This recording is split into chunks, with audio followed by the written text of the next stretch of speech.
అందరికీ నమస్కారం. ప్రస్తుతం మనం శ్రీపీఠంలో పూజ్య శ్రీ పరిపూర్ణానంద స్వామి వారితో ఉన్నాము. మరి స్వామివారు సామాజికంగా ఆధ్యాత్మికంగా ఎన్నో గొప్ప గొప్ప కార్యక్రమాలు నిర్వహించారు. రీసెంట్గా జరిగిన మహాశక్తి యాగం ద్వారా మనకి ఇంకా ఎంతో దగ్గరయ్యారు. అటువంటి వ్యక్తిత్వం ఇప్పుడు రాజకీయాల్లో కడుగుపెట్టిన విషయం మనందరికీ తెలిసిందే. దీనికి సంబంధించినటువంటి ఎన్నో సంశయాలు, ప్రశ్నలు మీకు నాకు ఎంతో మందికి ఉన్నాయి. అవన్నీ నేను గ్యాదర్ చేసి ప్రస్తుతం స్వామివారి ద్వారా వాటికి సమాధానాలు తెలుసుకోవడానికి వారి నుంచి సమయం తీసుకోవడం జరిగింది. వారిని ఒక్కొక్కటిగా అడిగి వాటన్నిటికీ కూడా సమాధానాలు తెలుసుకుందాం. నమస్తే స్వామీజీ. నమస్తే. 30 ఏళ్లు పైబడినటువంటి ఆధ్యాత్మిక ప్రయాణం ఇది. అటువంటి ఆధ్యాత్మిక ప్రయాణంలో ఇక్కడ మీకు అందరూ చేతులు జోడించి మీకోసం ఎదురు చూస్తూ ఉంటారు. సామాజిక కార్యక్రమాలు కానీ, ఆధ్యాత్మిక కార్యక్రమాలు కానీ, పిఠాపురంలో విగ్రహాలు ధ్వంసం చేసినప్పుడు కానీ, అలాగే తెలంగాణలో రాముడి గురించి మాట్లాడినప్పుడు నగర బహిష్కరణ జరిగింది. దాన్ని కూడా మీరు జయించి మీరు తప్పు కాదని సాధించి చూపించారు. ఇలా ఎన్నో మీరు తలుచుకుంటే చేయలేనిదంటూ ఏది ఉండదు. అటువంటి ఒక స్పెషల్ ఐకాన్ గా మీరు నిలిచారు. అటువంటి వ్యక్తిత్వం రాజకీయాల్లోకి, దీనికి పూర్తిగా విభిన్నమైనటువంటి మార్గం అది. అటువంటి వాతావరణంలోకి ఒక వెన్నుపోటు ఉంటుంది, పెన్నుపోటు ఉంటుంది, కత్తిపోట్లు కూడా ఉంటాయి, కుళ్ళు, కుతంత్రం ఇవన్నీ ఉంటాయి. ఇది అందరికీ తెలిసిన విషయమే. అంత విభిన్నమైనటువంటి వాతావరణంలోకి అడుగు పెట్టాలని మీకు అసలు ఎలా అనిపించింది? మొట్టమొదట ఇది ఒక క్లారిటీ ఇవ్వాలనుకుంటున్నాను. నేను కూడా దీంట్లో చాలా మందిలో ఈ ప్రశ్నలు ఉన్నాయి. ఆధ్యాత్మికంగా ఉండొచ్చు కదా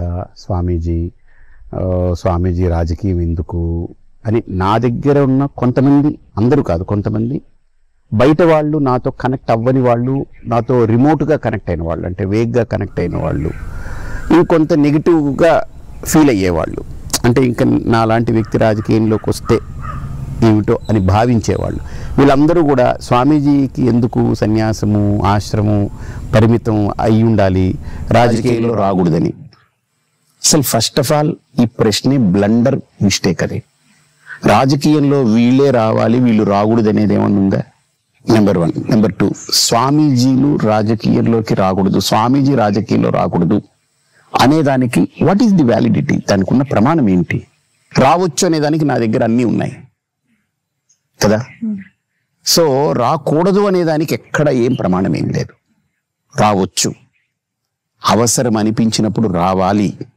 అడుగు పెట్టకపోతే నేను నా ధర్మానికి ద్రోహం చేసుకున్నవాడిని అవుతాను. సో నేను రాజకీయంలోకి అడుగు పెట్టినప్పుడు నువ్వు అన్నట్టు కుళ్ళు, కుట్రలు, కుతంత్రాలు, వెన్నుపోటు, పెన్నుపోటు, కత్తిపోటు, గొడ్డలిపోట్లు, అవమానాలను ఎదుర్కోవాలి, అగౌరవపడాలి. ఇంకా కొంతమంది మాట్లాడే మాటల్ని మనం యాక్సెప్ట్ చేయగలగాలి, అంటే తీసుకోవాలి. సో ఇంత గందరగోళం ఉంది. నువ్వు అన్నట్టు both of them are controversial. ఇక్కడేంటి, నా దగ్గరకు వచ్చేటప్పుడు పళ్ళు పట్టుకొస్తారు, దండం పెడతారు, నమస్కారం చేస్తారు. కానీ అక్కడ నేను వాళ్ళ గురించి, వాళ్ళ టైంకి నేను వెళ్ళాలి, వాళ్ళ వీధులు తిరగాలి, వాళ్ళ ఇల్లు ఎక్కాలి, ఓకే, వాళ్ళకి నేను నమస్కరించాలి. అంటే ఎవ్రీథింగ్ ఈజ్ 360 degrees, చాలా డిఫరెంట్గా ఉంటుంది. ఇది నన్ను ఫాలో అవుతున్న వాళ్ళల్లో, కొద్దిగా నన్ను ఎక్కువగా అభిమానించే వాళ్ళల్లో ఇది కొద్దిగా జీర్ణించుకోలేని విషయంగా ఉండొచ్చు. కానీ నేనేం చేయాలో అది చేయడం మానేస్తే, ఈ చిన్న చిన్న విషయాల గురించి నేను దాన్ని పట్టించుకొని, అంటే నా వ్యక్తిత్వం అలాంటిది కాదని నన్ను నేనే ఏదో గొప్పగా చూపించుకుని ఆ ఫీలింగ్లోకి వెళ్ళిపోయి, వాళ్ళు పెట్టే దాంట్లో నేను వెళ్ళిపోయి, నేను ఇది చేస్తే నేను కింద పడతానేమో, ఇది నా స్థాయి కాదేమో అనుకుంటే అది నన్ను తగ్గించుకోవడం కాదది, నేను ధర్మానికి చేయాల్సిన న్యాయం నేను చేయలేదనేది అర్థమవుతుంది. సో ఇది స్పష్టత. నెంబర్ 2, ఆ పాత్రలోకి వెళ్ళడం ఎందుకు వెళ్ళాననేటువంటి వాళ్ళకి నేను ఒక ప్రశ్నకి ఒక క్లుప్తంగా సమాధానం చెప్తాను. ఆధ్యాత్మికంగా, సామాజికంగా, సేవాపరంగా నేను చేసిన కార్యక్రమాలు, నా దగ్గరికి వచ్చేవాళ్ళు సంఖ్య తక్కువ. సపోజ్ మొత్తం ఆంధ్రాలో, తెలంగాణలో ఉన్న ఇన్ని కోట్ల మంది నా దగ్గరికి రాలేరు. ఎవరి పనులు వాళ్ళవి, ఎవరి కష్టాలు వాళ్ళవి, ఎవరి ఈతి బాధలు వాళ్ళవి, ఎవరి సమస్యలు వాళ్ళవి, రోజు వాటితో సతమతం అవుతూ పోతూ ఉంటుంది సమాజం అంటే, అంతే కదా. So day to day life వాళ్ళకి ఒక రోజు అనేది వాళ్ళకి జీవితంలో గడవడం అనేది చాలా గొప్ప విషయంగా ఉన్నటువంటి రోజులు ఇవి. ఇలాంటి వాళ్ళందరూ నా దగ్గరికి రావాలని లేదు. నా దగ్గరికి వచ్చే వాళ్ళ సంఖ్య తక్కువ.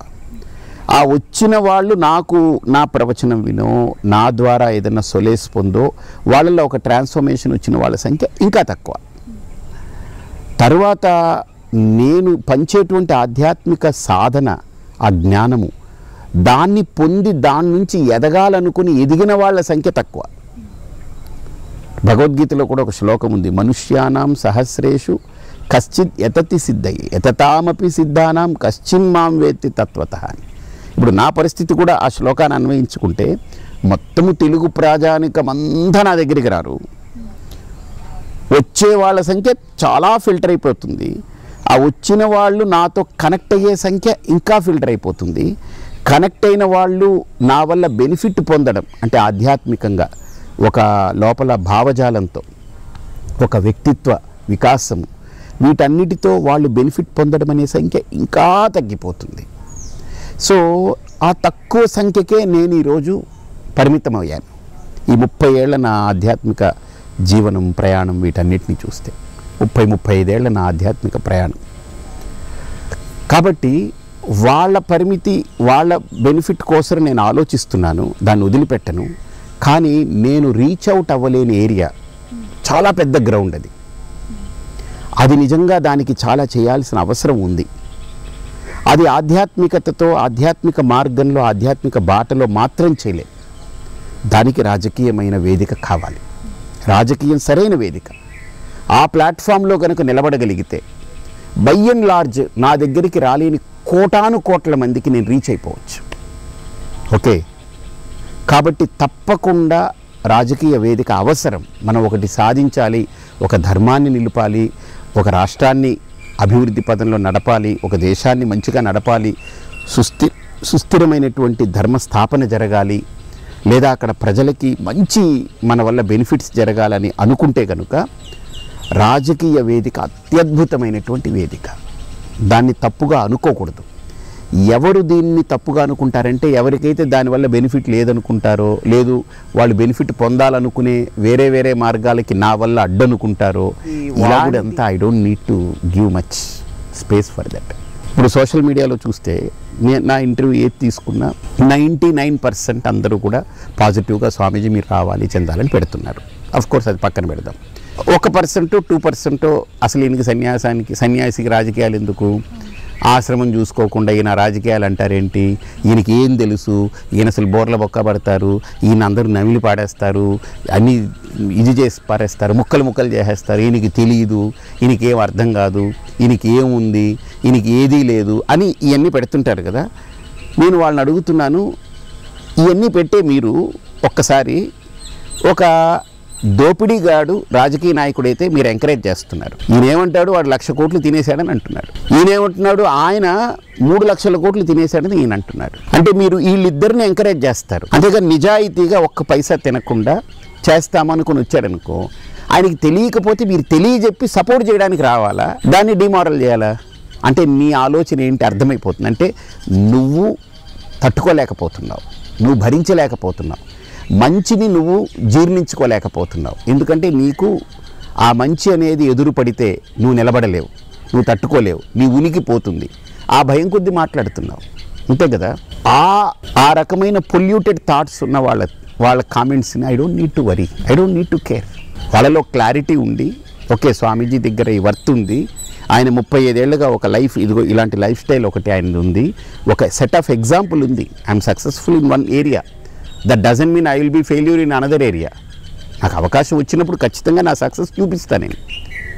ఎగ్జాంపుల్ నువ్వు తీసుకుంటే ఏం చెయ్యొచ్చు సన్యాసి రాజకీయంలో అడుగు పెడితే అంటే, ఈరోజు మన కళ్ళ ముందు ఒక ఎగ్జాంపుల్ ఉంది. ఉత్తరప్రదేశ్ ఒక సన్యాసి, ఒకవేళ ఆదిత్యనాథ్ యోగి అనే వ్యక్తి రాజకీయంలోకి రాకుండా ఆయన గోరఖ్పూర్ మఠంలో ఉండి ఆయన సేవ చేస్తూ ఉంటే ఎంతో ఒక 100 మంది, 1000 మంది, 2000 మంది, 10,000 మంది వరకు ఆయన రీచ్ అయి ఉండేవాడు, లేదా 1,00,000 మంది. ఎందుకంటే ఆ మఠానికి బాగా చరిత్ర ఉంది కాబట్టి, 100 సంవత్సరాల పైన చరిత్ర ఉంది కాబట్టి, వాళ్ళ గురువుల దగ్గర నుంచి వచ్చింది కాబట్టి ఆయన అంతవరకు రీచ్ అవ్వచ్చు.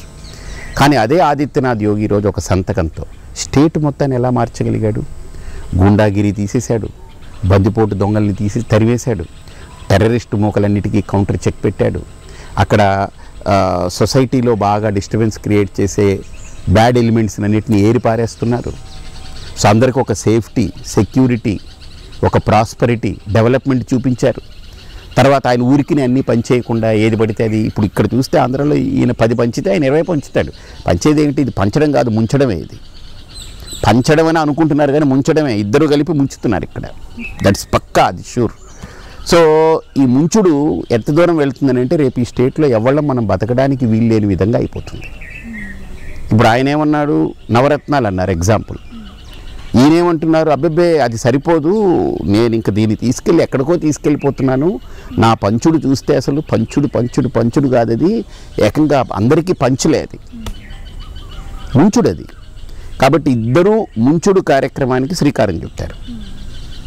పంచుడని పేరు పెట్టారు అంతే, పంచడం అనే పేరు పెట్టారు కానీ ఇది ముంచడం పక్క నా లెక్కలో. రెండోది, ఆదిత్యనాథ్ యోగి లాగా డెవలప్ చేస్తే పంచక్కర్లే, వాళ్ళు స్వతంత్రంగా వాళ్ళ కాళ్ళ మీద నిలబడతారు. ఆ ప్రణాళిక నాకు ఉంది.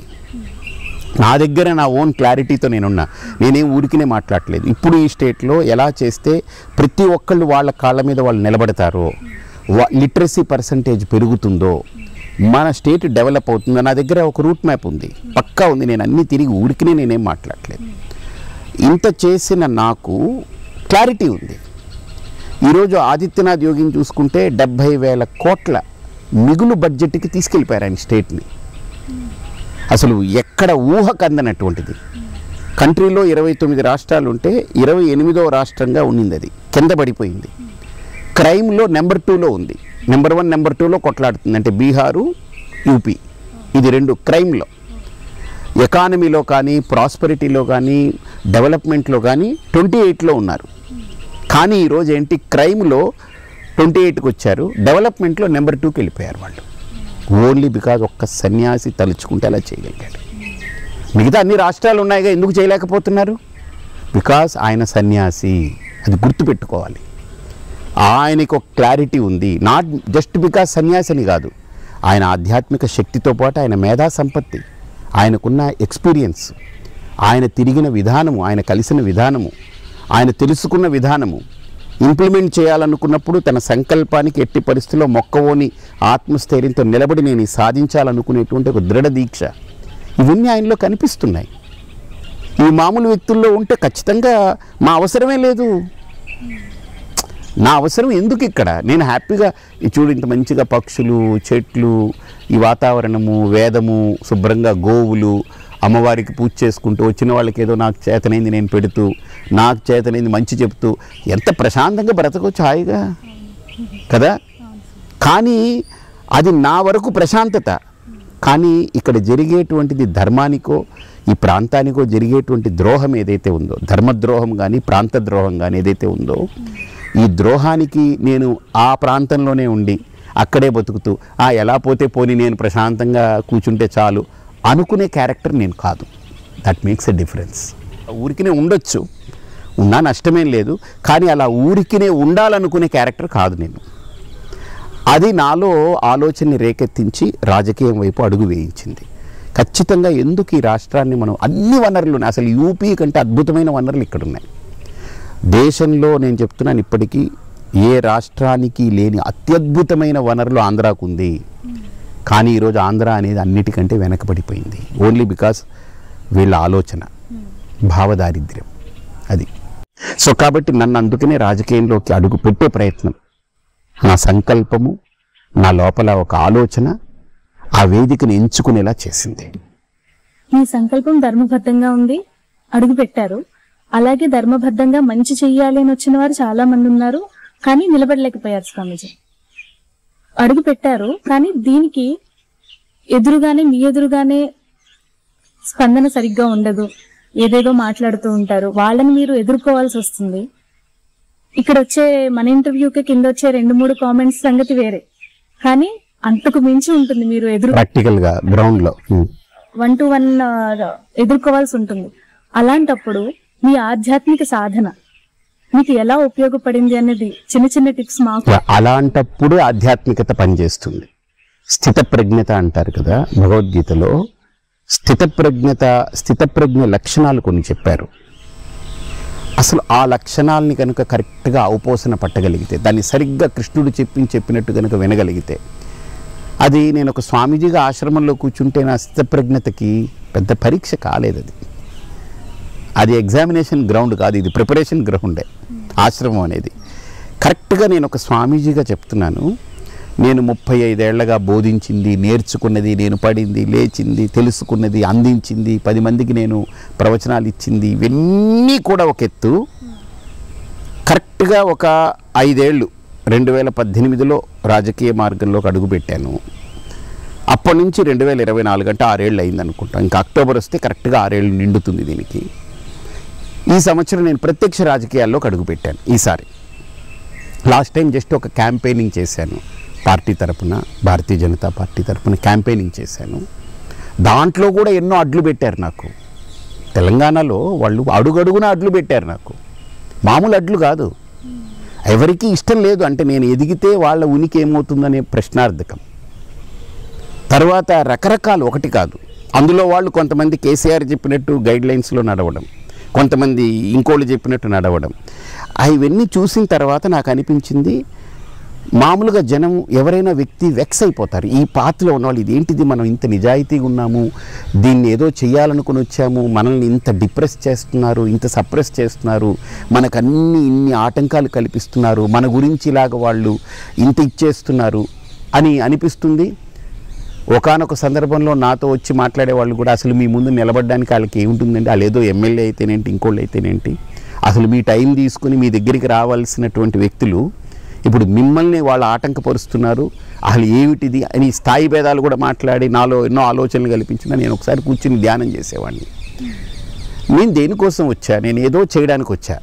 చేయడానికి వచ్చినప్పుడు శ్రేయాంసి బహువిఘ్నాని, మనం చేయడానికి వచ్చినప్పుడు చెయ్యడం, చేస్తూ పోవడం అనేదే మన కర్తవ్యం. దాంట్లో ఇవి వచ్చాయి, అవి వచ్చాయి, దీనివల్ల అవ్వలేదు, దానివల్ల అవ్వలేదు అనుకోకూడదు, అనుకుని ఆపేయకూడదు. మనం చేస్తూ పోతుంటే అవ్వలేదంటే దేనివల్లనూ అవ్వలేదు, కానీ మనం చెయ్యడం అనేది ఆపడం అనేది తప్పు. మనం చెయ్యాలనుకుని, ఇప్పుడు ఇంటర్వ్యూ చేయాలనుకుని కూర్చున్నాం, ఇంటర్వ్యూ చేసేటప్పుడు ఆ పక్షులు అరిచాయి, లేకపోతే ఇదేదో వచ్చింది, అదేదో వచ్చిందని ఆపేస్తే అది అసలు దానికి అర్థం లేదు. కాబట్టి మనం చేస్తూ పోతూ ఉంటాం, ఏదైతే వస్తూ ఉంటుంది, నడుస్తూ ఉంటుంది. దానివల్ల అది ఇంటరప్ట్ అయిందా, దాని ఆగిందా, దానికి డిస్టర్బెన్స్ వచ్చిందా, అది దాని కర్మ, అది మనది కాకూడదు. అంటే మన ప్రయత్నము, మనం ఒకటి సంకల్పించి ఒకటి టేకప్ చేస్తే దాన్ని ఎట్టి పరిస్థితుల్లో ఆపకూడదు. మన సంకల్పాన్ని మనం ఆపుకున్నామంటే మనం చచ్చిపోయినట్టే. మన సంకల్పాన్ని మనం కొనసాగించి ఎన్ని కష్టాలు వచ్చినా, ఎన్ని ఒడిదుడుకులు వచ్చినా, ఎన్ని అవమానాలు వచ్చినా, ఎన్ని ప్రతిబంధకాలు వచ్చినా, నాకు ఒక్కొక్క సందర్భంలో అనిపిస్తుంది, నేనేదో బలాన్ని మూటగట్టుకుని, నేను నా సాధనతోటి, నా దీనితోటి, నా వ్యక్తిత్వంతో బలాన్ని మూటగట్టుకుని బయటికి వెళ్తే అంతకంటే బలవంతులు నా కాళ్ళు చేతులు అన్నిటినీ పట్టుకుని ఇలా వెనక్కి గుంజుకుపోతున్నంత ఒక ఫీలింగ్ వచ్చేది. ఆ సమయంలో మీకు ఎప్పుడైనా అనిపించిందా స్వామీజీ, అనవసరంగా అడుగు పెట్టానా? లేదు, నాకు ఆ సందర్భంలో అనిపిస్తే నా వ్యక్తిత్వం ఏంటంటే అప్పుడే వదిలేస్తాను. నాకు ఏదైనా ఒకటి అనిపిస్తే నేను వదిలేస్తాను. అంటే అనిపించదు అంత తొందరగా. అనిపించిందంటే ఇది కరెక్ట్ కాదనుకు నేను డిసైడ్ చేస్తాను. ఇప్పటిదాకా నేను ఏది పట్టుకునేది వదలలేదు. అంటే నేను ఏదైనా పట్టుకునే ముందే బాగా ఆలోచించుకుంటా, ఈ పట్టు కరెక్టా కాదా, పట్టుకోవచ్చా లేదా, బాగా ఆలోచిస్తాను. 10 మందికి అవకాశం ఇస్తాను, చెప్పమంటాను, నాకు కరెక్ట్గా అడ్వైస్ చేయగలిగిన వాళ్ళు, మేధావులకి. ఆ తర్వాత ఒక్కసారి పట్టుకున్నాను అంటే వదిలిపెట్టను. అలాగనే రాజకీయంలో కూడా, అంటే నన్ను వెనక్కి లాగి అసలు ఇంకొకళ్ళు అయితే ఏడ్చుకునేవాళ్ళేమో, ఇంకొకళ్ళు అయితే రకరకాల ఇబ్బందులు పడేవాళ్ళేమో. నన్ను కొన్ని సందర్భాల్లో ఏమన్నారంటే, అసలు మీరు ఎక్కడ ఉండాల్సిన వ్యక్తి, అసలు మీ స్థాయి పెరిగిపోతూ ఎక్కడికో వెళ్ళిపోయారు, కానీ ఈ అనవసరంగా ఈ బురదలో మీరు కాలు పెట్టారు, ఈ బురదలో మీరు కాలు పెట్టి మీరు మీ స్థాయి అంటే తగ్గలేదు అంటే నేను అడిగా, నా స్థాయి తగ్గిపోయిందని అడిగా. లేదు, మీరంటే అందరికీ ఇప్పటికీ గౌరవమే, కానీ ఎక్కడో ఉండాల్సింది కదా, ఇదేంటనంటే అప్పుడు నేను అన్నా, అంటే నేను ఇలా కష్టాలు పడుతుంటే మీరు ఇష్టపడట్లేదు, మీరు నన్ను ఎలా చూస్తారు, మంచి కారు ముందు వెనక మంచి కార్లతోటి నేను దిగి స్టేజ్ ఎక్కి మంచి స్పీచ్ ఇస్తే ఒక 10,000 20,000 మంది కూర్చుని దాన్ని ఆస్వాదించి అద్భుతం బ్రహ్మాండం భజగోవిందం అని చప్పట్లు కొడితే, లేదా నేను ఇచ్చే స్పీచెస్కి వాళ్ళు ఉర్రూతులూగిపోతే, అది మీరు అదే కోరుకుంటుంటారు. అంటే బికాజ్ యూ లైక్ మీ. నేను కష్టాలు పడ్డం మీకు ఇష్టం లేదు, అందుకని మీరు ఏమనుకున్నారు, అబ్బా ఇది ఎందుకు స్వామీజీ కొని తెచ్చుకున్నారని మీరు అనుకోవచ్చు. కానీ మీరు నన్ను అర్థం చేసుకోండి. నేను అడుగుపెట్టింది నేను సుఖంగా ఉండడానికో, నేను ప్రశాంతంగా ఉండడానికో కాదు. నేను ఒకటి చెయ్యాలనుకుని అడుగుపెట్టా. ఇది ఒక పెద్ద గ్రౌండ్, ఇది దాంట్లో అడుగుపెట్టా. అందుకే నేను ఇందాక కూడా చెప్పా, నా సంకల్పానికి ఆటంకాలు అడ్లు ఎన్నో వస్తుంటాయి. నన్ను నేను ఒక్కొక్కసారి సిస్టమ్ని మనం F2 అని కొట్టి రిఫ్రెష్ చేస్తుంటాం కదా సిస్టంలో, అలా నన్ను నేను ఒక్కొక్కసారి కొట్టుకుంటా, రిఫ్రెష్ చేసుకుంటా, ప్రతి క్షణం కూర్చుంటా. వాళ్ళెవరు నన్ను అడ్డుపరచడానికి, వాళ్ళెవరు నాకు ఆటంకపరచడానికి? నిజమే, వాళ్ళు నిమిత్త మాత్రులే. కానీ నా ప్రయత్న లోపము లేకుండా నేను ప్రయత్నం చేస్తూ పోతాను. ఏదో ఒక రోజు ఈ ప్రకృతి నన్ను పరిశీలన తీసుకుంటుంది. వీడు వదలడు, వీడు పట్టుకున్నాడు, వీడు ఎట్టి పరిస్థితిలో వదలడు అనేటువంటిది అయితే ఖచ్చితంగా నాకు ఒకరోజు ఆ ఫలితం ఇచ్చి తీరుతుంది. ఆ రోజు పరిపూర్ణానంద చేయగలిగేది ఒక్కరోజైనా, 100 రోజులైనా, 5 ఏళ్ళైనా, 10 ఏళ్ళైనా చేసి పాడేస్తాను. నేను చేయాలనుకున్నది నాకు అడ్డు ఉండదు. అప్పుడు ఆ రోజు వస్తుంది. కానీ ఆ రోజు వచ్చే వరకు అన్నిటినీ ఎదుర్కోవాలి. ఎందుకంటే నాకు బ్యాక్గ్రౌండ్ లేదు, ఫ్యామిలీ బ్యాక్గ్రౌండ్ లేదు, నేను ఒంటరి వాడిని, క్యాషు తర్వాత క్యాడరు ఇవేమీ లేవు. కానీ నాకు ఒక క్రెడిబిలిటీ ఉంది. ఈయన అంటే ఇది అని ఒక ఫిక్స్ అయ్యి ఉన్నారు జనాలు. ఈయన అమ్ముడు పోడు, ఎట్టి పరిస్థితుల్లో నేను అది పక్కా నేను చెప్తున్నాను. ఎవరు వచ్చినా నేను ఎవరికి అమ్ముడు పోను. నెంబర్ 1. నెంబర్ 2 ఏంటి, నేను ఎప్పుడు ఏమనుకుంటానంటే మనం ఒకరోజు చనిపోతాం, పోయేటప్పుడు ఇవేవి పట్టుకుపోవు అని ప్రతిరోజు నేను నాకు బాగా క్లోజ్ పీపుల్కి ఇదే నేర్పుతాను. నేను ప్రతిరోజు ఉదయం లేవగానే ఈరోజు లేచాను అంటే ఈరోజు నైట్ మళ్ళీ పడుకునే వరకు నేను ఏదో చెయ్యాలి. అందుకోసమే నన్ను లేపింది ప్రకృతి. లేకపోతే నా ఉపయోగం లేకపోతే తీసి అవతల పారేస్తుంది. ఇప్పుడు మన ఆశ్రమంలో ఎవరో వస్తున్నారనుకో, ఏదో సేవ చేస్తామని వస్తారనుకో, వాళ్ళు వచ్చి సేవ చేయకుండా ఏమీ లేకుండా ఊరికినే పనిపాటు లేకుండా కూర్చుని అది ఇది కెలుగుతూ ఉన్నారనుకో, సరే అండి భోజనం చేసేయండి, వెళ్ళండి, బయటికి వెళ్ళండి అని అంటాం మనం, అంతే కదా. సో ఇప్పుడు ఎవరికైనా సరే ఆ ఉపయోగం, ఆ పర్పస్ ఉంటేనే నేచర్ ఉంచుకుంటుంది. ఉండడం వల్ల పర్పస్ లేదని అంటే అది భారమే, నేచర్ తొలగిస్తుంది ఎంతటి వ్యక్తినైనా. కాబట్టి నేనేమనుకుంటాను, ఉదయం లేచాను అని అంటే నా పర్పస్ ఏదో ఉంది ఈరోజు, దాన్ని నేను ఫుల్ఫిల్ చేయాలి అనుకుంటాను. ఆ రోజు నేను ఆ పర్పస్ ఫుల్ఫిల్ చేస్తాను. ఆ రోజు నేను చేసే పెద్ద పనులు ఏవి లేకపోయినా మా అమ్మకు, ఆవిడకి ఏది రుచో అది వండి పెడతా. విద్యార్థులు ఉన్నారనుకో, వాళ్ళకి ఏది టేస్టో అది వండి పెడతా.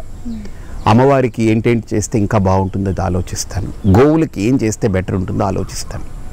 అంటే మిగతా పనులు ఏవి ఒత్తిడి లేకపోతే దీన్ని టేకప్ చేస్తా, దానికోసం బతుకుతా. అంటే నా వల్ల ఎప్పుడూ ఎవరో ఒకళ్ళు ఆనందంగా ఉండాలి, తృప్తిగా ఉండాలి, హ్యాపీగా ఉండాలి, హాయిగా ఉండాలని అనుకుంటాను నేను. అది నాకు ఒక ఎనర్జీ.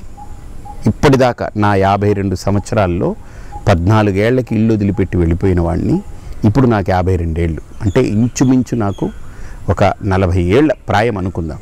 ఈ 40 ఇయర్స్ నా లైఫ్ని నేను అలాగనే లీడ్ చేస్తూ వచ్చాను. మా ఇంట్లో నేను చిన్నపిల్లాడిగా ఉన్నప్పుడు కూడా నేను అరిచి గీబెట్టి ఏదైనా చాక్లెట్ కొనుక్కుంటే, అప్పుడంతా క్యాడ్బరీస్ చాక్లెట్లు అని ఉన్నాయి, మరి ఇప్పుడు ఉన్నాయో తెలీదు, ఎక్లైర్స్ అని క్యాడ్బరీస్ అని ఉండేవి ఆ చాక్లెట్స్. ఏడిచి గీబెట్టి కొనుక్కునేవాడిని. అందులో 5 స్టార్ అని రావాలంటే దానికి పెద్ద ఏడుపు చేయాలి, మామూలు ఏడుపు కాదు, ఇంట్లో అందరినీ ఏకం చేసి యాగి చేయాలి, అప్పుడే 5 స్టార్ వస్తుంది. అది పొద్దుస్తమానం అలా ఏడిస్తే ఇవ్వరని నేను చిన్న ఏడుపులు, మీడియం ఏడుపులు, పెద్ద ఏడుపులు అలా డివైడ్ చేసుకుని తెచ్చుకునేవాడిని నేను. అయితే నా నేచర్ ఏంటంటే ఆ చాక్లెట్ తెచ్చుకుంటే నేను ఓపెన్ చేసి మూలన కూర్చొని తినేవాడిని కాదు. నేను దాన్ని చిన్న చిన్న ముక్కలు కొరికేసి చిన్న చిన్న ముక్కలు చేసి మా తాత నోట్లో కొద్దిగా, మా అమ్మమ్మ నోట్లో కొద్దిగా అందరికి పెట్టి కొద్ది పెద్ద ముక్క నేను తినేవాడిని. అంటే అందులో ఏవో ముక్కలు నేను 10 మందికి పెట్టేవాడిని. నాకు అది నేచరు ఎవరో నేర్పితే వచ్చింది కాదు, నా ఇన్బిల్ట్ నేచర్. అంటే నేను తింటున్నానంటే నేను 2-3 కన్నా పెట్టి తినాలి అనే నేచర్ నాకు వచ్చింది.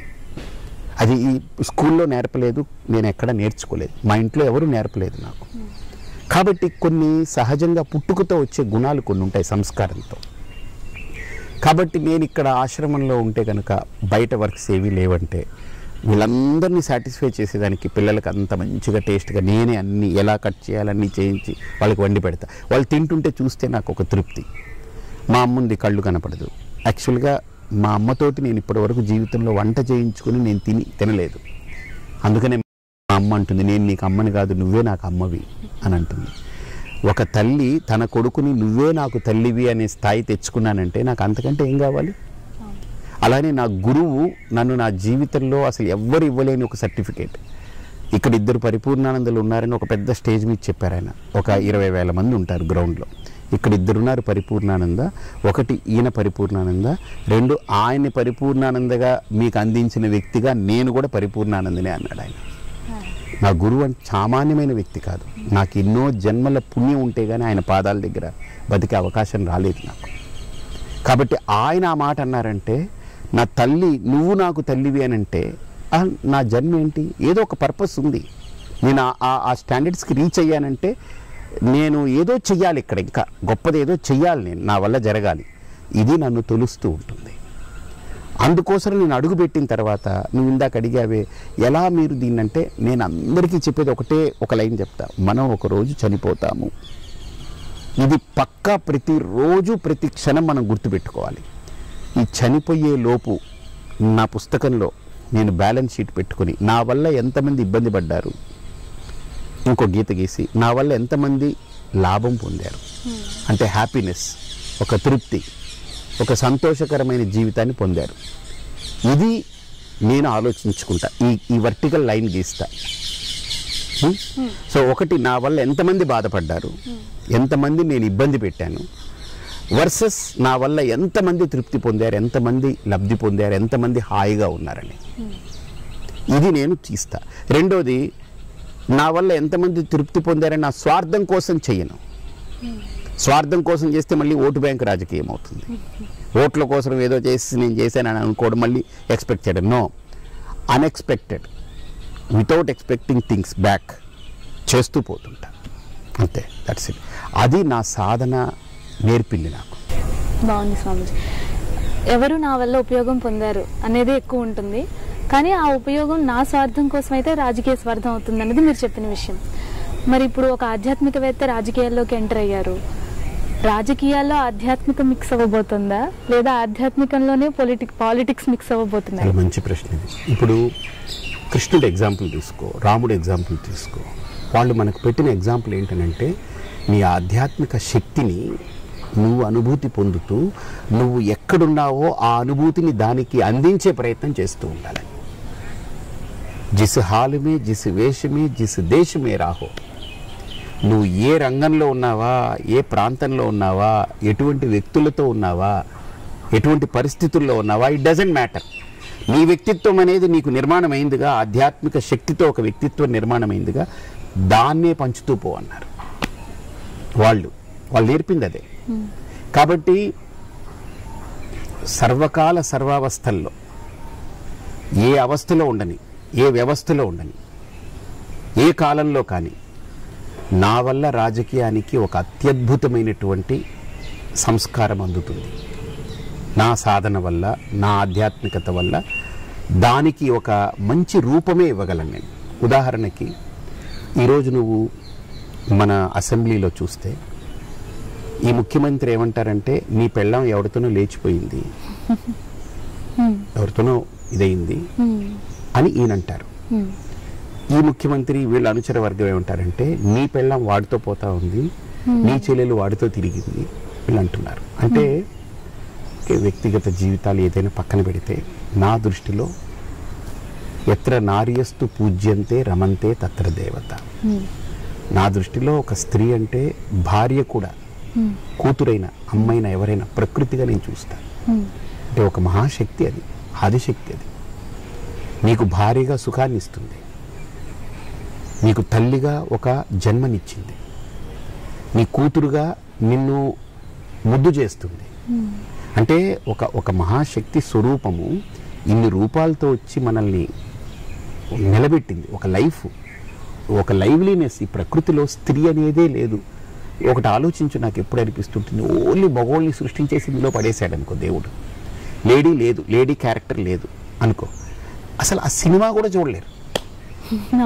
జీవితం పక్కన పెట్టు, ఒక 2.5 గంటలు ఎక్కడ ఒక లేడీ అనే క్యారెక్టర్ లేకుండా ఓన్లీ మగవాళ్ళనే ఒక 100 మందినో 200 మందినో 300 మందినో, అందులో మంచోడు కావచ్చు, దుర్మార్గుడు కావచ్చు, పనికిమాలినవాడు కావచ్చు, గూండా కావచ్చు, ఎవరైనా సరే ఇదే పెడితే అసలు ఆ సినిమా కూడా చూడలేరు కదా. ఊహకి అందదు. అవును. అలాంటిది ఒక స్త్రీ అనేది ప్రకృతి యొక్క వరం, ప్రకృతి ఇచ్చింది. నా దృష్టిలో ఒక భార్య నిన్ను ఎంత తృప్తి చేయాలో, అన్నం పెట్టు, నీకు ఆరోగ్యం బాగలేకపోతే నిన్ను సాక్కును, అంటే తను పడకలో సుఖమిచ్చో, నీ భోజనంలో సుఖమిచ్చో, లేదా నీకు నిద్ర పట్టకపోతే నిన్ను తల నిమురుతూ ఏం లేదు కంగారు పడద్దని టెన్షన్స్ అన్నిటినీ రిలాక్స్ చేయడంలోనూ, అది ఒక స్త్రీ పాత్ర నా దృష్టిలో చాలా గొప్ప ఉన్నతమైన పాత్ర, ఉన్నతమైన స్థితి. పురుషుడి కంటే స్త్రీకే ఎక్కువ ప్రాధాన్యత ఇవ్వాల్సిందే. నేను ఎప్పుడు అంటుంటాను, స్త్రీ అని రాస్తే, తెలుగులో స్త్రీ అనే అక్షరం రాస్తే కింద తావొత్తుంది, రేప ఉంటుంది, సకారం ఉంటుంది, పైన గుడి దీర్ఘం ఉంటుంది. ఈ అంటే ఈశ్వరి అనేది, అంటే అమ్మవారు. సా అంటే సరస్వతి, కింద రేప అంటే రా అంటే రమ, లక్ష్మీదేవి. తా అంటే అన్నిటినీ త్రాయతే, అన్నిటినీ రక్షించేది.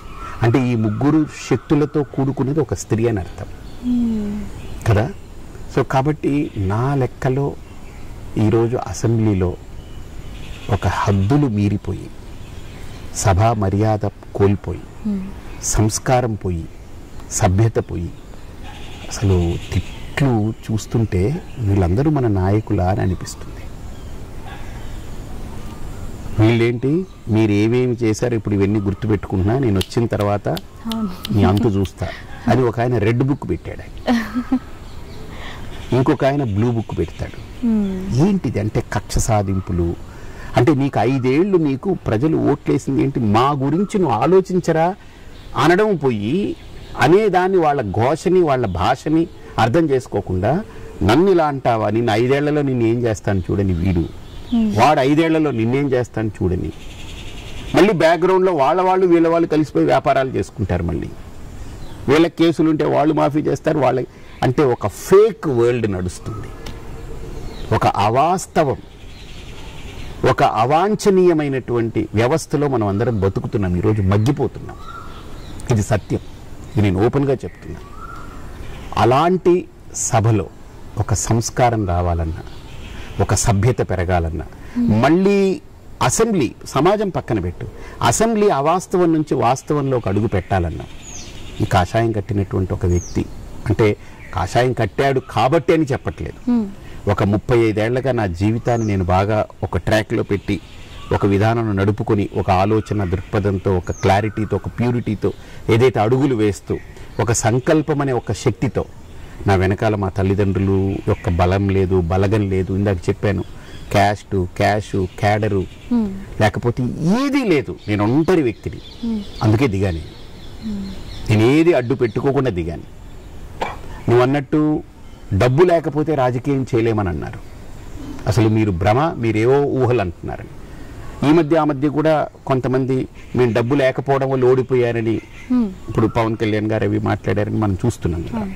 ఇప్పుడు ఆయన కూడా ఈసారి డబ్బులు బాగానే పంచారని విన్నాను నేను. పిఠాపురంలో వాళ్ళు కూడా పంచారు డబ్బులని విన్నాను. కానీ నేనేమనుకున్నానంటే, నాదొక్కటే ఆలోచన, నేను గెలిచానా ఓడైనా పక్కన పెడదాం, నేను ఓడకూడదు అనే ప్రెషర్ పెట్టుకుంటే నేను కూడా డబ్బులు పంచాల్సి వస్తుంది. Never I do that. ఎందుకంటే నేను ఓడిపోతానేమో అని నామోషి కానీ, గెలవాలి అనే ప్రెషర్ కానీ నేను పెట్టుకోవట్లేదు. గెలుస్తా. నా గెలుపుకి డబ్బు పంచడం కారణం కాదు, నా గెలుపుకి మద్యం పోయడం మార్గం కాదు, నా గెలుపుకి వాళ్ళకి మాంసాలు వండేసి వాళ్ళకి తినిపిస్తే అది బాట కాదు, నా గెలుపుకి నేను దోచుకున్నదో దాచుకున్నదో 10 మందికి పంచడం మార్గం కాదు. నేను అలాగనే మొన్న నేను దిగినప్పుడు జస్ట్ నా కార్యకర్తలందరికీ భోజనం పెట్టేవాడిని. మంచిగా కడుపు నిండా నాకు తోచిన, నాకున్నంతలో నేను వాళ్ళకి భోజనం పెట్టాను. వాళ్ళు తిరగడానికి వెహికల్స్కి నేను ఖర్చు పెట్టాను. నువ్వు ఊహించావు, తిప్పి కొడితే నా ఖర్చు అక్కడ ఆ నెల రోజుల పాటు నాకు 11 నుంచి 12 లక్షలే ఖర్చు అయింది. కానీ ఈరోజు ఒక ఎమ్మెల్యే క్యాండిడేట్ 40 కోట్లు ఖర్చు పెడుతున్నారు. ఓకే, తర్వాత నువ్వు గమనిస్తే ఎలక్షన్ కమిషన్ పెట్టినటువంటి నియమావళిలో 40 లక్షలకి ఒక క్యాండిడేట్ మించకూడదు, మించితే డిస్క్వాలిఫై అయింది. వీళ్ళ 40 లక్షలు ఒక వీధికి పనిచేస్తారు. వీళ్ళు ఒక రాత్రికి, ఒక రాత్రిలో ఒక వీధిలో పనిచేస్తారు. వీళ్ళు ఒక ఎమ్మెల్యే నియోజకవర్గంలో ఆయన 6 నెలల ముందు 8 నెలల ముందు మద్యం ఉంటారు కదా, వాళ్ళందరికీ డబ్బులు మినిమం 2 కోట్లు ఇస్తారట. ఇస్తే వాళ్ళు బాటిల్ గీటిల్ అన్ని రెడీ చేసుకోవాలి ముందుగా, వాళ్ళు అప్ ఫ్రంట్ ఇచ్చేయాలి వాళ్ళకి. ఇస్తే బాటిల్స్ అన్ని రెడీ చేసుకుంటారు, ఇన్ని లక్షల బాటిల్ అని. వాళ్ళు అడిగిన చోటికి పంపాల్సిన చోటుకల్లా వాళ్ళకి ఫోన్ చేస్తుంటే వాళ్ళు పంపుతూ ఉంటారు, పంపిణీ జరుగుతుంటుంది. ఓన్లీ మద్యానికే 2 కోట్లు, అంటే సారాయి పోయడానికి జనాలకి, దాన్ని తాగడానికి తాపించడానికి 2 కోట్ల నుంచి 3 కోట్లు ఖర్చు పెడతారు. ఇవన్నీ ఎలక్షన్ కమిషన్కి తెలియకుండా జరుగుతుందో తెలుస్తుంది, కానీ no one can do that. Society అలా అయిపోయింది. ఈ రూల్ పెట్టి ఆ రూల్ని ఫాలో అవ్వకపోవడం అనేది అది వాళ్ళ దౌర్భాగ్యం కింద అనిపిస్తుంది ఒక్కొక్క సందర్భంలో. ఓకే, తర్వాత ఇంకా పైగా ఆలోచిస్తే డబ్బులు పంపిణీ, ఓటుని 2,000 పెట్టి కొన్నారట. మా ఏరియాలోని హిందూపురంలోనే ఒక గ్రూప్ వాళ్ళు 1,500 ఇచ్చారు, ఇంకో గ్రూప్ వాళ్ళు 1,500 ఇస్తే మనము అంతే ఇస్తే ఇదవుతుంది, మనం 2,000 ఇవ్వాలని ఇచ్చారట. ఎగ్జాంపుల్ చెప్తాను, 2,000 ఒకళ్ళు ఇచ్చి 1,500 ఒకళ్ళు ఇస్తే ఒక ఓటుకి 3,500 వచ్చింది. ఆ వ్యక్తి ఎవరికి ఓటు వేయాలి? ఇప్పుడు ఆ ఇంట్లో 4 ఉంటే ఎంత వచ్చినట్టు? దగ్గర దగ్గర 15,000 వచ్చేసినట్టు. ఈ 15,000 జస్ట్ ఓటు వేయడానికి వీళ్ళు బ్రైబ్ చేశారంటే మరి ఆ ప్రజలకు తీసుకున్న తర్వాత వాళ్ళ బ్రెయిన్ ఎలా ఉంటుంది, ఏంటి ఉంటుంది, అంత ప్రశ్నార్థకం. కానీ ఆ ఎన్ని చెయ్యని, నాకు మొన్న పెద్ద ఛాలెంజ్ ఏంటంటే, నాకు అన్ని ఛాలెంజెస్, నేను అన్ని ఛాలెంజెస్ని ఎదుర్కొన్నాను, అక్కడ నేను గెలిచాను. ప్రజలు ఓట్లేసి గెలిపించడం అనేది రెండో పక్షం. ప్రధాన పక్షం ఏంటనంటే, నేను అన్ని ఛాలెంజెస్ని ఎదుర్కొని నేను పోటీలో నిలబడ్డా, నా ఉనికిని నేను నిలబెట్టుకున్నా. నేను ఎలా అనుకున్నాను అలానే ఎలక్షనీరింగ్ చేశా. నేను మొత్తం దాఖలు చేశా, ఇదిగో 12 లక్షలు 13 ఎంతో ఖర్చు అయింది, మా అకౌంటెంట్ వాళ్ళు పెట్టని చూసాను. భోజనము, తిరగడానికి వెహికల్స్, కొన్ని చోట్ల జెండాలు, అంతే నా ఖర్చు. ప్యాంప్లెట్స్, వీటికి ఎందుకు ఖర్చు అవుతుంది? అంతే అవుతుంది. అసలు నేను అనడం, అంత ఖర్చు కూడా పెట్టకుండా డిక్లేర్ అవ్వగానే వాడు మొత్తం పరిచయంతో వాళ్ళకున్న ప్లాట్ఫామ్ని ఉపయోగించుకుని వాళ్ళు కరెక్ట్గా చేయగలిగితే అంత ఖర్చు కూడా అవసరం ఉండకపోవచ్చు.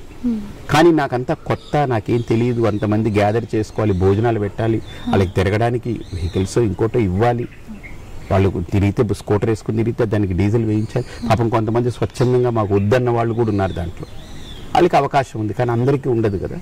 అలా చేసా. అంటే నేను అన్నది ఏంటంటే, ఎన్ని ఛాలెంజెస్ అయినా మనం ఫేస్ చేయాలి, నిలబడాలి, దానికి ఎదురొడ్డి నిలబడాలి అనుకుంటే ఛాలెంజెస్ ఏదో రోజు మన ముందు తల ఉంచుతాయి, మనం గెలుస్తాం. ఈ రోజే అవ్వకపోవచ్చు, Rome is not built in overnight అని నేను అదే చెప్తున్నాను కదా. ఈరోజు రెగ్యులర్గా పొలిటీషియన్స్ దగ్గర ఉన్న డబ్బు కానీ, పలుకుబడి కానీ, వాళ్ళకున్న బలగం కానీ, వాళ్ళ వెనకాలన్న క్యాడర్ కానీ, వాళ్ళ క్యాస్ట్ కానీ, క్యాష్ కానీ ఏవి నా దగ్గర లేవు. కాబట్టి ఇవన్నీ నాకు ఛాలెంజెస్. ఇవి ఈ ఓవర్ నైట్ నేను దీన్ని అన్ని అధిగమించలేను, కానీ ఓపిక పట్టాలి. ఆ ఓపిక ఉంది నాకు, మంచి చేయాలనుకుని దిగాను, అంతే కదా. రాజకీయంలో ఎందుకు అడుగు పెట్టాలమ్మా? ఓ ప్రశ్నకు సమాధానం చెప్పు. ఎందుకు రావాలి రాజకీయంలోకి? మనం అనుకుంటున్నది సమాజానికి ఏమి అందించాలో అది అందించడం కోసం.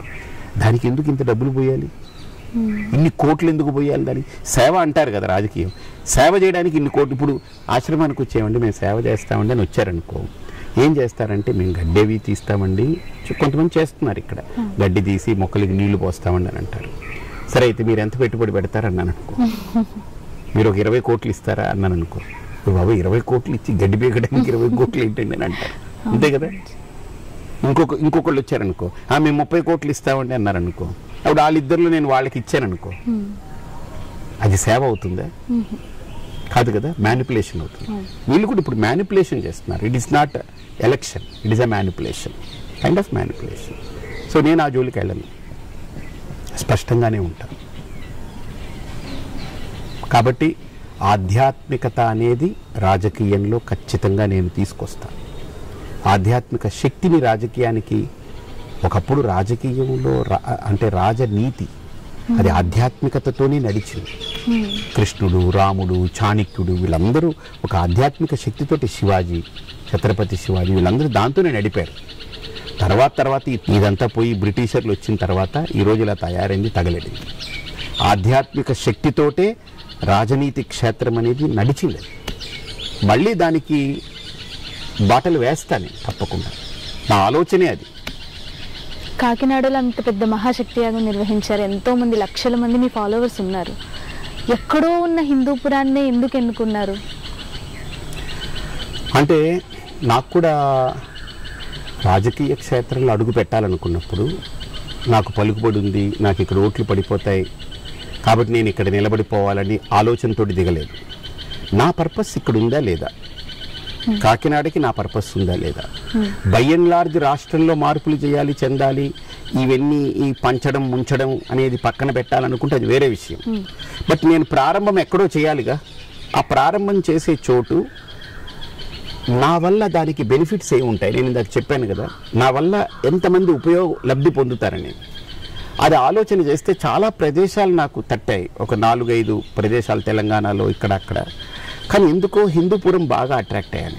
ఆ పేరులో ఒకటి హిందూ అనే పేరు ఒకటి ఉంది, అక్కడ వెనకబాటుతనం ఉంది, అక్కడ ఇన్ని సంవత్సరాలుగా నాయకులు పాలిస్తున్నారు. 75 ఏళ్ళు అయింది మనకు స్వాతంత్రం వచ్చి. ఇప్పటికీ నీళ్లు కొనుక్కొని తాగాల్సిన పరిస్థితి. నెంబర్ 1. నెంబర్ 2, అక్కడ ఇంటర్ కాలేజీ లేదు, డిగ్రీ కాలేజీ లేదు, గవర్నమెంట్ కాలేజెస్. నెంబర్ 3, అక్కడ వర్షం పడితే ఊరు ఒక ఐలాండ్ లాగా తయారైపోతుంది. ఎవరు లోపలికి రాలేరు, లోపల వాళ్ళు బయటకు వెళ్ళలేరు. అంటే అక్కడ అంత అధ్వానమైనటువంటి డ్రైనేజ్ సిస్టమ్ కానీ రోడ్లు కానీ అలా అయిపోయాయి. నెంబర్ 4, ఇలా చెప్పుకుంటూ పోతే బోల్డ్ ఉన్నాయి. ప్రభుత్వ ఆసుపత్రి ఉంది కదా, నేను విజిట్ చేశాను. కరెంటు లేదు, పరికరాలు లేవు, డాక్టర్స్ లేరు, ఎవరు లేరు, పేషెంట్ చచ్చిపోయాడు. నేను వెళ్ళిన రోజే ఒకటి చచ్చిపోయాం వెళ్తూ. అంటే నాకు అనిపించింది మనం ఎంత వెనకబాటుతనంలో ఉంది ఈ ప్రాంతం. అదే ఒక వ్యక్తిగా నన్ను వీళ్ళు గెలిపించుకోగలిగితే దాని వెనక ఎంత శక్తి ఉంటుందో నేను చూపించవచ్చు. అంటే నా పర్పస్ సర్వ్ అవుతుంది అక్కడ. ఇప్పుడు నేను ఎక్కడైనా భూమిని తవ్వాననుకో, ఏదైనా మొక్క నాటడానికి తవ్వాననుకో, అది వేరే విషయం. ఊరికినే పని పాటు లేకుండా ఊరికినే ఏదో పెట్టుకుని తవ్వుకుంటూ కూర్చున్నాను అనుకో, దానివల్ల ఏం పర్పస్ ఏం లేదు. కాబట్టి నేను ఇప్పుడు అక్కడ నా రాజకీయం అనేటువంటి రంగంలో నేను అడుగుపెట్టి రాజకీయ రంగంలో ఒక మొక్క నాటాలనుకున్నప్పుడు నేను కరెక్ట్గా దాన్ని సాగు చేసి తవ్వి దాన్ని సంస్కరించి ఆ నేలని కరెక్ట్గా దానికి అనువుగా మార్చగలగాలి. కాబట్టి నాకు భవిష్యత్తులో ఉత్తరోత్తర మంచి అడుగులు వేయడానికి రాష్ట్ర వ్యాప్తంగా కావచ్చు, ఇంకో రకంగా కావచ్చు, ఏ ప్రాంతంగా చెప్పలేం కదా. నా పరిధి ఏమిటనేది నేనెందుకు గీసుకోవడం? ప్రకృతి నిర్ణయిస్తుంది నేను ఎంత దూరం ఎదుగుతానో, ఏం చేస్తానో, అసలు ఇందులో ఉంటానో ఉండనో అన్నీ అది చూసుకుంటుంది. కానీ నేను చేసే పని ఒక ప్రామాణికంగా ఉండాలి, అది ఒక పటిష్టంగా ఉండాలి. అందుకని హిందూపురంలో నేను బాగా తిరిగి ఒక మేనిఫెస్టో తయారు చేశాను. అసలు ఆ ఊరికి ఏం కావాలి. ఇప్పుడు జనరల్గా ఈ స్టేట్లో ఈ ముఖ్యమంత్రి ఇచ్చే పథకాలు, ఆ ముఖ్యమంత్రి ఇచ్చే పథకాలు అక్కడ వర్తిస్తాయి. అంతకు మించి ఏం అభివృద్ధి అవ్వదు ఇంకా. కానీ నేను అలా కాదు, ఆ పథకాలు వాళ్ళు పొందిన వాళ్ళ అభివృద్ధి అయ్యేదానికి ఏం చేయాలనేటువంటిది నేను బాగా తిరిగి కష్టపడి ఒక మేనిఫెస్టో తయారు చేశాను. వాటిలో ఇవన్నీ పొందుపరిచాను, ఇవన్నీ నేను చేస్తాను. దాన్ని నేను పక్కా నమ్మాను. అండ్ హిందూపురంలో నా అవసరం ఉందని గ్రహించాను. అంటే ఇంకెక్కడా లేదని కాదు, అక్కడ నా అవసరం ఎక్కువ ఉందని గ్రహించాను. ఒకటి, హిందూపురం అనే పేరు నన్ను బాగా అట్రాక్ట్ చేసింది, అది ఎప్పుడూ చెప్తూ వచ్చాను. ఇవి 2 కోఇన్సిడెన్స్ అలాగా అయిపోయింది, అంతే. సెట్ అయితే అక్కడ నిలబడ్డాను. మీరు హిందూపురం వెళ్ళిన తర్వాత ఈ నెల రోజుల పాటు కూడా మీరు చేసిన కార్యక్రమాలు కానీ అన్నీ లైవ్ కానీ మీడియాలో కానీ చూస్తూ ఉంటే మీకు ఖచ్చితంగా సీట్ వస్తుందని, అలాగే మీరు ఇచ్చిన మేనిఫెస్టో కూడా అంతే అద్భుతంగా ఉంది. కానీ ఈ సీట్ ఇవ్వకపోవడం మీద మీ అభిప్రాయం ఏంటి? దాన్ని మీరు ఎలా తీసుకోగలిగారు? అదే చాలామంది అడిగారు, సీటు మీకు రాకుండా చేయడంలో వాళ్ళు సఫలమయ్యారా, లేదు మీరు విఫలమయ్యారా అని అడిగారు. సో నేనన్నాను, తాత్కాలికంగా వాళ్ళు సఫలమయ్యారు, కానీ శాశ్వతంగా నేను సఫలమయ్యాను, విజయం సాధించాను. ఏమిటనంటే, వాళ్ళు నాకు సీట్ ఇస్తే నేను విన్నది, ఈయన ఎదుగుతాడు, ఈయన ఎదిగితే రేపు మనకు కష్టం అనేటువంటి ఒక భయము. రెండవది, ఈయనకి సీట్ ఇస్తే ముస్లింలందరూ మనకు ఓట్లేరు, మనకు దూరం అవుతారని ఇంకొక అపోహ. ఈ భయము అపోహలు ఉన్న చోట ఖచ్చితంగా ఏదో ఒకటి మనకు దెబ్బ పెట్టడానికే ప్రయత్నం చేస్తారు. స్వామీజీకి ఒక్కసారి ఇప్పుడు సీట్ ఇస్తే ఆయన గెలుస్తారు, పక్కా మెజారిటీతో గెలుస్తారనేది అందరికీ ఉంది. ఆయన గెలిచొస్తే మన దుకాణాలు బంద్ అవుతాయేమో అనేటువంటి భయం వాళ్ళని వెంటాడింది. ఇది పక్కా. ఇది నాకు అమ్మవారి సమక్షంలో కూర్చొని చెప్తున్నాను.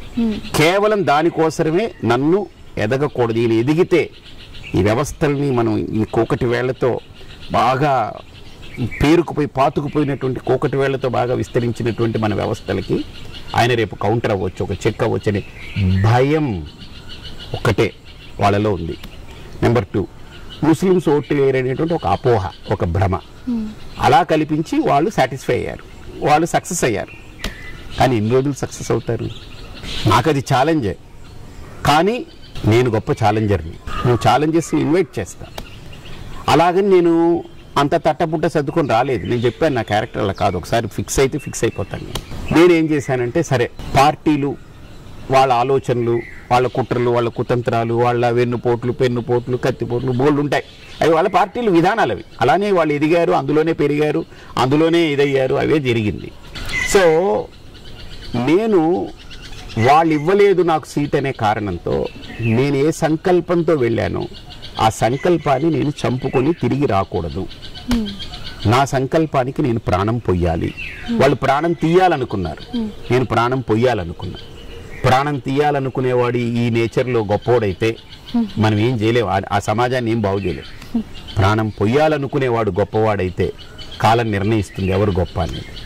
కాబట్టి నా సంకల్పానికి నేను ప్రాణం పొయ్యాలనుకున్నా, ప్రాణం పోసా, పంచ ప్రాణాలు దానికోసం పెట్టాను, కష్టపడ్డాను, ఇండిపెండెంట్ క్యాండిడేట్గా నిలబడ్డాను. నేను నిలబడితే వాళ్ళు కాదనడానికి లేదుగా. దాన్ని కూడా విత్డ్రా చేసుకోమని కూడా నాకు ఒత్తిడి వచ్చింది సందర్భంలో.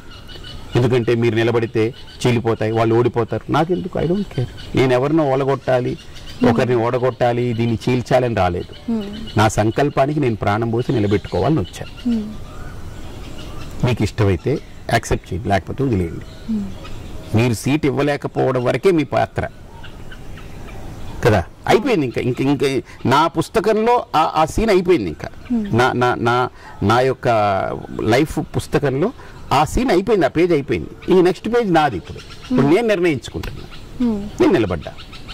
గెలుపోటములు ప్రజలు వాళ్ళ అదృష్టము, మనం ఇచ్చింది వాళ్ళకి ఎంత క్యారీ అయి ఉంటుంది, వాళ్ళు నిజంగా అదృష్టవంతుల, వాళ్ళు నిజంగా ఇదన్నీ పొందగలిగే యోగ్యత ఉందనుకో, ఆ టైము ఆ ప్రకృతి ఎంత కలుస్తుంది చేస్తుంది.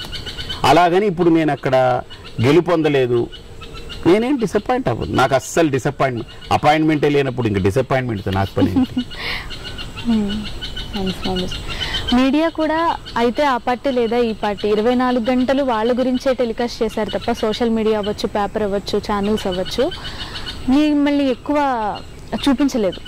అంటే ఎన్నో హిందూ ఛానల్స్ కూడా, హిందూ సంఘాలు, బోల్డ్ మీడియాలు ఉన్నాయి, వాళ్ళు కూడా అసలు ముట్టుకోలేదు. అంటే మీరు వస్తే వాళ్ళ ఆగడాలు కుదరవన్నీ అలా అని కాదు, మరి ఏంటో తెలియదు. ఇప్పుడు నేను భారత్ టుడే పెట్టాను కదా, నేను ఎప్పుడు అందరికీ నేను సమానమైన పాత్ర ఇచ్చాను. కమ్యూనిస్టులది చూపించమన్నాను, కాంగ్రెస్ వాళ్ళది చూపించమన్నాను, బీజేపీది చూపించమన్నాను. బీజేపీ సిద్ధాంతాలు ఎక్కువ ఉంటే దాన్ని చూపించమని అన్నాను. అప్పుడు టీడీపీ చూపించాము, వైఎస్ఆర్సీపీ చూపించాము, అన్నీ చూపించాము. కానీ ఇప్పుడు ఏంటంటే ఒక బయాస్డ్ నేచర్లోకి వెళ్ళిపోయింది. అంటే వాళ్ళ ప్రయోజనాలు ఏదైనా ఉండొచ్చు, లేదా వాళ్ళకి ఏమైనా వాళ్ళు డబ్బు పరంగా ఇంకో రకంగా ఇంత ప్యాకేజీను, ఇంతనో డబ్బులను అప్పచెప్తే చేయగలరను. ఎందుకంటే వాళ్ళు కూడా వ్యాపారం కదా. Media is not a media now, it is a business కదా. ఇప్పుడు మీడియా హెడ్ ఏం చేస్తాడు, ఎండ్ ఆఫ్ ది డే నాకు ఎంత వచ్చింది డబ్బు అదే చూస్తారు. అర్థమైంది కదా. సో అక్కడ న్యూస్ కాదు, న్యూస్ నుంచి మనకు వచ్చేటువంటి పైసలు, న్యూసా పైసానా, అది వాళ్ళు news is not news for them. Paisa ఇచ్చేదే న్యూస్, పైసా పే న్యూస్, అది. సో పైసా పే వ్యూస్. ఇప్పుడు చూడు సోషల్ మీడియాలో ఈయన గెలుస్తారని, ఈ పార్టీ గెలిచి అధికారంలోకి వచ్చేస్తుంది, వాళ్ళు వీళ్ళు మాట్లాడతారు. అబ్బాయి ఈ పార్టీ అయిపోయింది, ఇది ఇంతకు వచ్చేస్తుంది, వీళ్ళు అంటే అన్ని రెండుగా విడిపోయాయి వీళ్ళకి వాళ్ళకి. అంటే ఎందుకనంటే ఇది విచిత్రం కాదు, జ్యోతిష్కులు కూడా జ్యోతిషం చెప్పేవాళ్ళు కూడా ఈ పార్టీ గెలుస్తుంది ఒక వర్గం, ఈ పార్టీ గెలుస్తుంది వర్గం. ఈ గవ్వలేసే వాళ్ళు కూడా ఈ గవ్వలేసి ఇన్నొచ్చాయి గవ్వలు, ఈ కర్రెట్టుకుని అది ఇలా తిరిగితే ఇటు తిరిగి, అంటే అందరినీ వీళ్ళు వర్టికల్ చేసి వీళ్ళంతకీ ఏం చేయాలో ప్యాకేజు, వీళ్ళ ప్యాకేజీలు అన్ని పక్క ప్యాకేజీతో నడుస్తుంది మొత్తం. అది నాకు అనిపించింది, మొత్తం ప్యాకేజీ. ఇప్పుడు నేను కూడా పేపర్లకి టీవీ ఛానల్స్కి అన్నిటికీ ఒక ప్యాకేజ్ మాట్లాడుకొని ఇచ్చేసాను అనుకో, నాది కూడా వస్తుంది. కానీ నా దగ్గర డబ్బు, నేను దానికి రాలేదు కదా, ముందు చెప్పాను. నాకు మొత్తం ఖర్చే నాకు 12 లక్షలు. వాళ్ళకి ఫుడ్, తిరగడానికి వెహికల్, జెండా, ప్యాంప్లెట్, అంతే నా ఖర్చు. సిన్సియర్గా ఉన్నా, అలా ఉంటాను. నేను డబ్బులు పెట్టి రాజకీయాలు చేయడానికి నా దగ్గర డబ్బులు లేవు. ఈ 12 లక్షలు కూడా ఏంటంటే నాది కాదది. పాపం వాళ్ళు వీళ్ళు నాకు డొనేట్ చేశారు. కొంత లోన్ రూపంలో తీసుకున్నాను. డొనేషన్స్ తీసుకోకూడదు కాబట్టి లోన్ రూపంలో తీసుకున్నాను. కొంతమంది వచ్చి బియ్యం, పప్పులు, ఉప్పులు ఇవన్నీ వాళ్ళు కొంతమంది కొన్నారు. ఇవన్నీ రకరకాలుగా ఆ డబ్బులు కూడా నేను ఒక లోన్ లాగానే తీసుకున్నాను. అది మళ్ళీ రీపే చేయాలి, నా దగ్గర కలిగినప్పుడు ఇచ్చేస్తానని చెప్పి తీసుకున్నాను. ఇవన్నీ డొనేషన్ తీసుకుని చేయకూడదు. సో అందుకని నాకున్న పరిధిలో నేను అంతే చేశాను. నేను ఆ ప్యాకేజీలు ఇచ్చి ఇవన్నీ చేసి చేయగలిగే ఓపిక లేదు. అసలు ఆ ప్రాసెస్సే కాదు నాది. మీకంటూ ఒక మేనిఫెస్టో, మీరు వస్తే ఖచ్చితంగా ఒక కొత్త ఎరా క్రియేట్ చేస్తారు. కానీ మీరు గెలవాలి అంటే ప్రజలు ఓట్లు వేయాలి. మీకు ప్రజలకి మధ్య ఒక తిక్కువాలు ఉంది. మిగతా పార్టీ వారు కానీ ఎవరైనా కూడా వాళ్ళని ఓట్లు వేయకుండా మ్యానిపులేట్ చేయొచ్చు, చేశారు.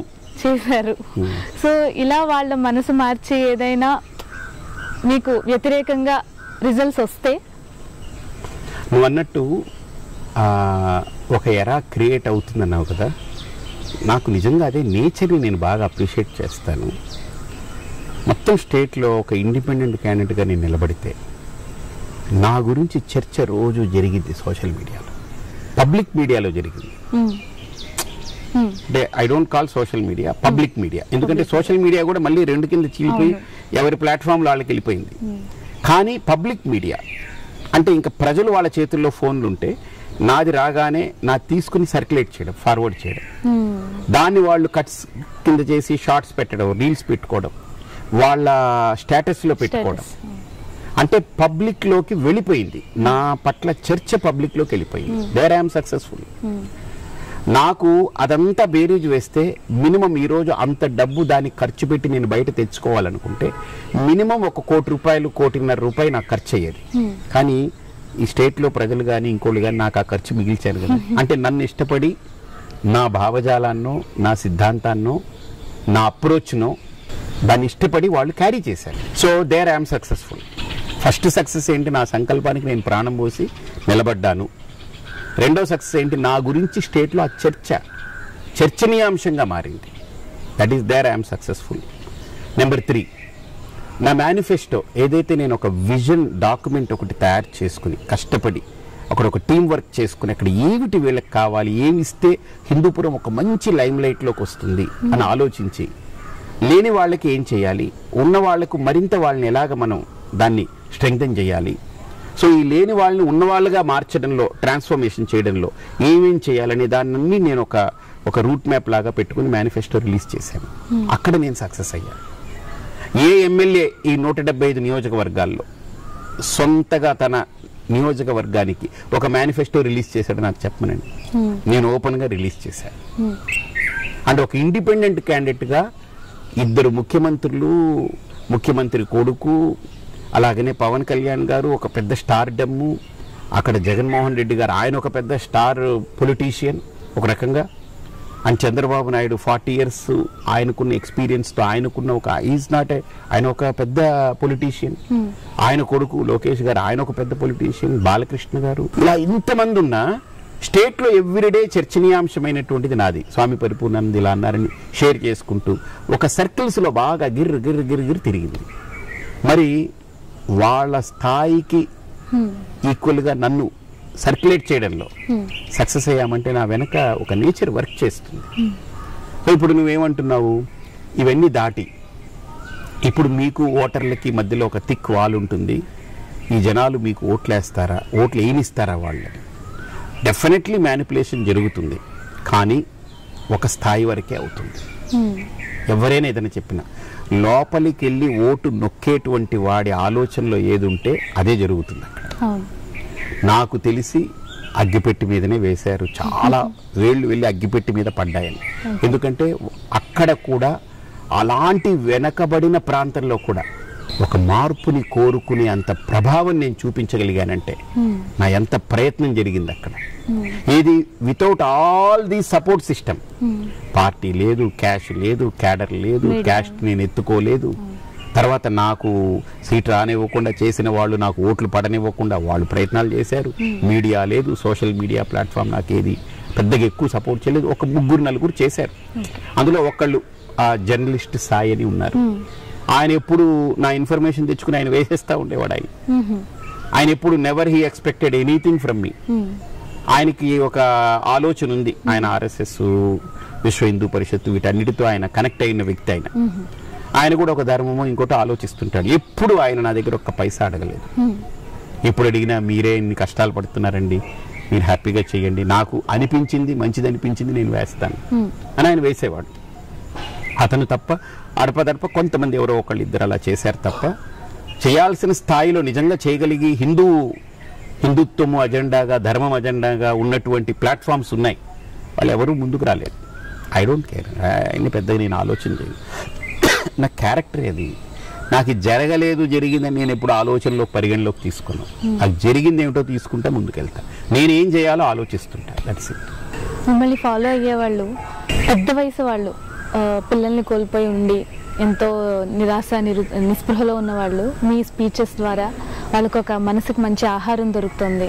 అలాగే యూత్ కూడా సూసైడ్ వరకు వెళ్ళిపోయిన వాళ్ళు కూడా మీ స్పీచెస్ వల్ల ప్రేరణ పొంది మళ్ళీ వెనక్కి వచ్చి హ్యాపీగా లైఫ్ లీడ్ చేసుకుంటూ ఇలా ఎంతోమందికి ఒక మందులాగా, థెరపీ లాగా పనిచేస్తున్నాయి మీ ఉపన్యాసాలు, కౌన్సిలింగ్ లాగా.